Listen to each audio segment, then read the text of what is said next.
أما بعد أعوذ بالله من الشيطان الرجيم بسم الله الرحمن الرحيم নবী করিম সাল্লাল্লাহু আলাইহি ওয়াসাল্লামের হাদিস শরীফে হাদিস আছে যে প্রত্যেক মুসলমান নারীর জন্য দ্বীনি শিক্ষা করা ফরজ। আল হাদিস এই হাদিস অনুযায়ী ওসিরাকি ফরকানিয়া মাদ্রাসা ছাত্রছাত্রীরা তোমরা দ্বীনি ইলম শিক্ষা করার জন্য কেউ বা 6 মাস, কেউ 1 বছর, কেউ 2 বছর, কেউ 1.5 বছর এরকম সময় ধরে এখানে লেখাপড়া করতেছো। তো আজকে তোমাদের মধ্য থেকে 9 জনকে বিদায় দেওয়া হবে এখান থেকে সাময়িক এখানকার জন্য লেখাপড়া আপাতত তোমাদের এই প্রতিষ্ঠান থেকে শেষ। এখান থেকে তোমরা বের হয়ে অন্য প্রতিষ্ঠানে ভর্তি হবে, লেখাপড়া করবে। তো আজকে বিদায়ী ছাত্রছাত্রীদের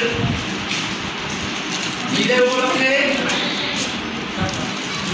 কিছু কথা বলার জন্য অনুরোধ করতেছি যে মাদ্রাসার প্রতিষ্ঠাতা জনাব আলহাজ মতিউর রহমান স্যারের ভাগিনা জনাব মোহাম্মদ নাজির হোসেন মহোদয়কে কিছু বলার জন্য বলছি। কিছু বলেন।